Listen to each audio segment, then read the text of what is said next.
السلام علیکم ورحمۃ اللہ وبرکاتہ۔ وَلِلَّهِ عَلَى النَّاسِ حِجُّ الْبَيْتِ مَنِ اسْتَطَاعَ إِلَيْهِ سَبِيلًا وَمَنْ كَفَرَ فَإِنَّ اللَّهَ غَنِيٌّ عَنِ الْعَالَمِينَ۔ قابل احترام سامعین و ناظرین، حج اسلام کے 5 بنیادی ارکان میں سے ایک اہم رکن ہے، اور رسول اللہ صلی اللہ علیہ وسلم نے فرمایا ان اللہ فرض علیکم الحج فحجوا، بے شک اللہ تبارک و تعالی نے تمہارے اوپر حج کو فرض قرار دیا تو تم حج کرو۔ ایک شخص کہنے لگے اے اللہ کے رسول فی کل عام، کیا ہر سال کے اندر حج کرنا فرض ہے؟ تو آپ صلی اللہ علیہ وسلم نے خاموشی اختیار کی۔ اس شخص نے بار بار سوال کیا، پھر آپ نے فرمایا لو قلت نعم، اگر میں ہاں کہہ دیتا تو تمہارے اوپر ہر سال کے اندر حج کرنا فرض ہو جاتا۔ زندگی کے اندر ایک دفعہ حج کرنا فرض ہے، اور رسول اللہ صلی اللہ علیہ وسلم نے حج کی بہت زیادہ اہمیت و فضیلت بیان کی۔ اللہ کے رسول صلی اللہ علیہ وسلم سے سوال کیا گیا سب سے افضل عمل کون سا ہے؟ آپ نے فرمایا اللہ تعالیٰ پر ایمان لانا۔ پھر آپ سے سوال کیا گیا کہ اس کے بعد؟ آپ نے فرمایا جہاد فی سبیل اللہ۔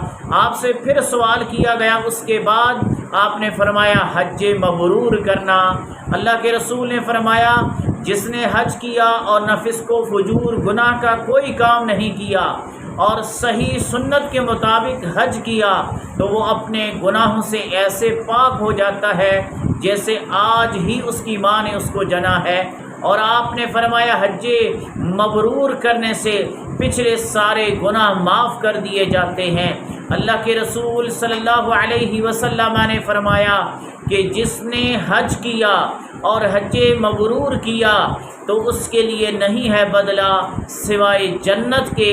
اللہ کے رسول نے فرمایا حج اور عمرہ پہ در پہ ملا کر کیا کرو، اور ان دونوں سے تمہارے گناہ اس طرح مٹ جاتے ہیں اور تمہارا فقر و فاقہ اس قدر ختم ہو جاتا ہے جس طرح تم سونا اور چاندی آگ کی بھٹی میں ڈالو تو ان سے زنگ کس طرح ختم ہو کر وہ صاف ہو جاتے ہیں، اس طرح انسان گناہوں سے پاک اور صاف ہو جاتا ہے حج اور عمرہ کرنے سے۔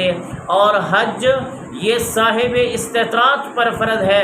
اللہ تعالیٰ نے فرمایا وَلِلَّهِ عَلَى النَّاسِ حِجُّ الْبَيْتِ، بے شک اللہ تعالیٰ کے لیے حج کرنا لوگوں پر فرض ہے جو صاحب استطاعت ہیں۔ اللہ کے رسول صلی اللہ علیہ وسلم نے فرمایا من لم يمنعه من الحج حاجة ظاہرہ او سلطان جائر او مرض حابس فمات ولم يحج۔ اللہ کے رسول نے فرمایا کہ جو شخص صاحب استطاعت ہو کر اور پھر حج کرنے کے لیے نہیں چاہتا اور اس کے لیے کوئی رکاوٹ بھی نہیں ہے، نہ تو کوئی ظاہری حاجت و ضرورت ہے، نہ تو کوئی ظالم بادشاہ اس کے لیے رکاوٹ ہے، نہ کوئی بیماری اس کے لیے رکاوٹ ہے، اور پھر بھی وہ اس حالت میں مفوت ہو جاتا ہے حج کیے بغیر، آپ نے فرمایا چاہے وہ یہودی ہو کر فوت ہو جائے چاہے عیسائی ہو کر فوت ہو جائے، کوئی شخص اگر صاحب استطاعت ہے لیکن بوڑھا ہونے کی وجہ سے وہ سفر کی استطاعت و طاقت نہیں رکھ سکتا تو اس کی طرف سے کوئی اور شخص حج کر سکتا ہے۔ جس طرح ایک شخص نے اللہ کے رسول صلی اللہ علیہ وسلم سے سوال کیا، فرمایا ان ابی شیخ کبیر لا یستطیع الحج ولا العمرہ ولا الظعن، اے اللہ کے رسول صلی اللہ علیہ وسلم میرے ابو جان بوڑھے ہو چکے ہیں، حج و عمرہ کی استطاعت نہیں رکھتے، سواری پر سوار نہیں ہو سکتے، تو میں کیا کروں؟ آپ نے فرمایا تو اپنے والد کی طرف سے حج کر اور عمرہ کر۔ رسول اللہ صلی اللہ علیہ وسلم نے ایسے شخص جو دوسرے کی طرف سے حج کرنے والا ہو، حج بدل کرنے والا ہو، اس کے لیے یہ بھی لازمی قرار دیا ہے کہ اس نے اپنا حج کیا ہو۔ جیسے اللہ کے رسول صلی اللہ علیہ وسلم نے ایک شخص کو سنا جو کہہ رہا تھا لبیک ان شبرما، کہ میں حاضر ہوں حاضر ہوں شبرما کی طرف سے۔ تو اللہ کے رسول نے فرمایا کہ شبرما کون ہے؟ اس شخص نے کہا کہ میرا کوئی قریبی رشتہ دار ہے۔ آپ نے فرمایا کیا تو نے حج کیا ہے؟ اس نے کہا نہیں۔ آپ نے فرمایا پہلے حج اپنا کر اور پھر شبرما کی طرف سے حج کر۔ تو حج بدل کرنے والے کے لیے یہ حکم ہے کہ اس نے پہلے خود اپنا حج کیا ہوا ہو، اور جو شخص حج کے دوران فوت ہو جاتا ہے تو اس کی بھی بڑی اہمیت و فضیلت ہے۔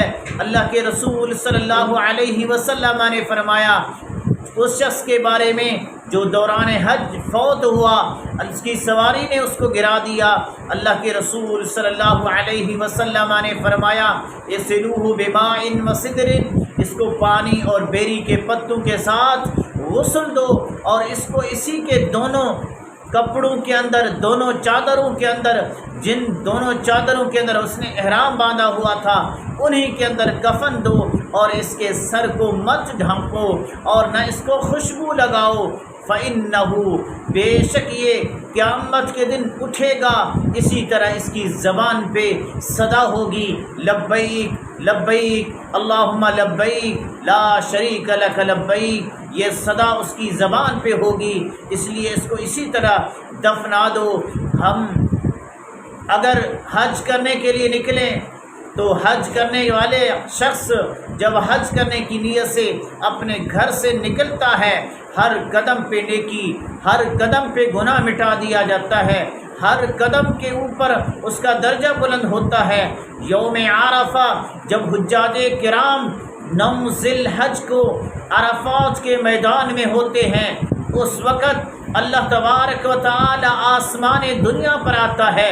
اللہ تبارک و تعالی اپنے فرشتوں کے سامنے فخریہ طور پر کہتا ہے اے میرے فرشتوں، یہ میرے بندے ہیں، دور دراز سے دنیا کے کونے کونے سے آئے ہیں، اور سارے مل کر ایک میدان میں جمع ہو کر، ایک ہی لباس میں جمع ہو کر، اور مجھ سے دعائیں اور التجائیں کر رہے ہیں، مجھ سے معافیاں مانگ رہے ہیں۔